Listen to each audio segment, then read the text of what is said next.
Hello, నమస్తే. Akash institute తరపున మీకు స్వాగతం. ఈ నూతన వీడియో సిరీస్ ద్వారా వివిధ రాష్ట్రాలు మరియు కేంద్రపాలిత ప్రాంతాల నీట్ 2024 కౌన్సిలింగ్ విధి విధానాల గురించి తెలుసుకుందాం. ఈరోజు ఆంధ్రప్రదేశ్ రాష్ట్రానికి సంబంధించిన MBBS seat matrix, cut off, eligibility మరియు కౌన్సిలింగ్కి సంబంధించిన వివరాల్లోకి వెళ్దాం. మరిన్ని వివరాల కోసం మీరు ఈ స్క్రీన్ మీద కనబడుతున్న వెబ్సైట్ను సందర్శించవచ్చు. మొదటగా ఆంధ్రప్రదేశ్ ఎంబీబీఎస్ సీట్ మ్యాట్రిక్స్ను పరిశీలిద్దాం.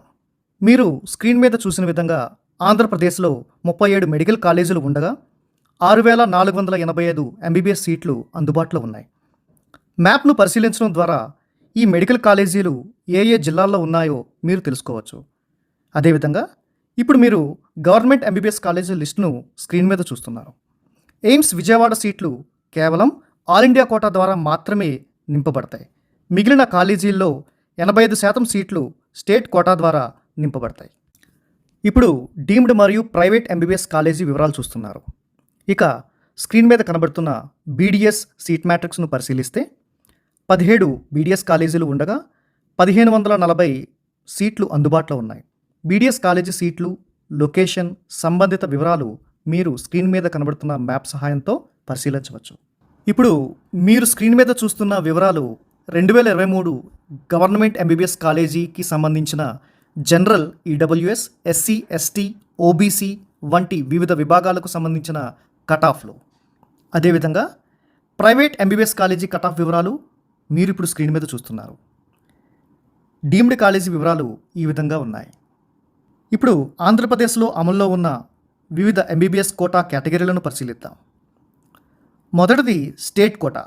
దీన్నే కాంపిటెంట్ కోటా కౌన్సిలింగ్ అని కూడా అనవచ్చు. రెండవది మేనేజ్మెంట్ కోటా కౌన్సిలింగ్.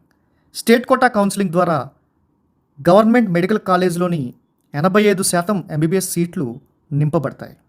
ఈ స్టేట్ కోటా కౌన్సిలింగ్ ద్వారా సీటు పొందాలని ఆశించే విద్యార్థులు సుమారు 10,000 రూపాయల వార్షిక ఫీజును చెల్లించవలసి ఉంటుంది. అదేవిధంగా ప్రైవేట్ మెడికల్ కాలేజీలు కూడా స్టేట్ కోటా కౌన్సిలింగ్ ద్వారా ప్రతిభావంతులైనటువంటి విద్యార్థులకు 50% వరకు ఎంబీబీఎస్ సీట్లు అందిస్తాయి.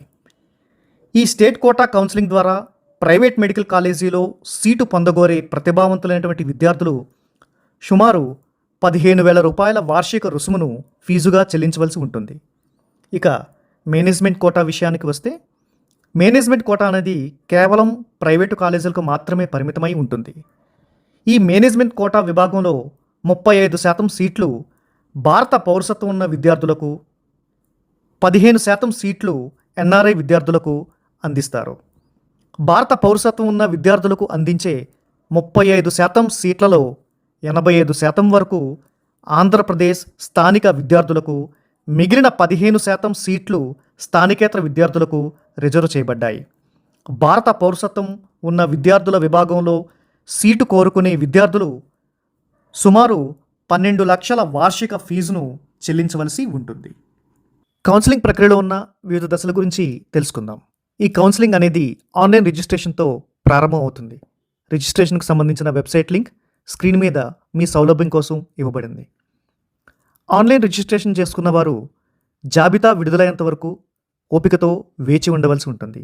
జాబితా విడుదలైన తర్వాత విద్యార్థులు తమకు కేటాయించబడినటువంటి నిర్దిష్టమైన కేంద్రాలలో డాక్యుమెంట్ వెరిఫికేషన్ ప్రక్రియను పూర్తి చేసుకోవాలి. తర్వాత మెరిట్ విద్యార్థుల జాబితా అనేది విడుదలవుతుంది. తదుపరి ఆన్లైన్ చాయిస్ ఫిల్లింగ్ను పూర్తి చేయవలసి ఉంటుంది. తర్వాత విద్యార్థులకు మెడికల్ సీట్లు ప్రతిభ ఆధారంగా కేటాయింపబడతాయి. అట్లా సీటు పొందిన విద్యార్థులు ఆయా మెడికల్ కాలేజీల్లో తప్పక హాజరు కావాల్సి ఉంటుంది. ఇప్పుడు స్టేట్ కోటా లేదా కాంపిటెంట్ కోటా అర్హతలను పరిశీలిద్దాం. స్టేట్ కోటా కింద సీట్లు పొందగోరే విద్యార్థులు ప్రభుత్వం చేత గుర్తించబడిన విద్యా సంస్థ లేదా సంస్థల్లో 10+2తో సహా 7 సంవత్సరాల కనీస విద్యాభ్యాసం ఆంధ్రప్రదేశ్ రాష్ట్రంలో పూర్తి చేయవలసి ఉంటుంది.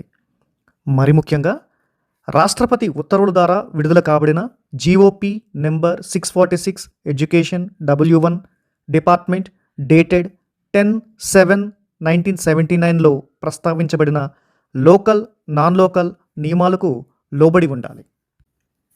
ఆంధ్రప్రదేశ్ రాష్ట్రం ఎంబీబీఎస్ సీట్ల భర్తీ విషయంలో ఓపెన్ స్టేట్ విభాగంలో ఉండడం వల్ల 15% జాతీయ స్థాయి సీట్లకు అదనంగా ఇతర రాష్ట్రాల విద్యార్థులకు ప్రైవేట్ మరియు డీమ్డ్ సంస్థల్లోని మేనేజ్మెంట్ కోటా సీట్లు పొందే అవకాశం కలదని మీరు గమనించగలరు. స్థానికేతర అంశాలకు చెందిన మరిన్ని వివరాల కోసం అధికారిక వెబ్సైట్లో పొందుపరచబడిన ప్రాస్పెక్టస్ను చూడగలరు. కౌన్సిలింగ్ ప్రక్రియకు కావలసిన డాక్యుమెంట్లను ఇప్పుడు పరిశీలిద్దాం.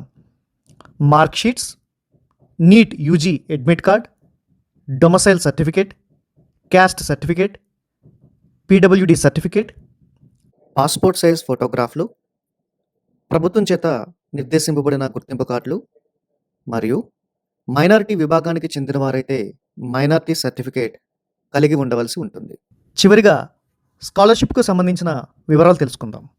ఆంధ్రప్రదేశ్ రాష్ట్రంలో ఎస్సీ, ఎస్టీ, బీసీ, ఈబీసీ, కాపు, మైనారిటీ, పీడబ్ల్యూడి విభాగాలకు చెందిన విద్యార్థులకు పోస్ట్ మెట్రిక్ స్కాలర్షిప్ స్కీమ్ కింద ఉపకార వేతనాలు కేటాయింపబడతాయి.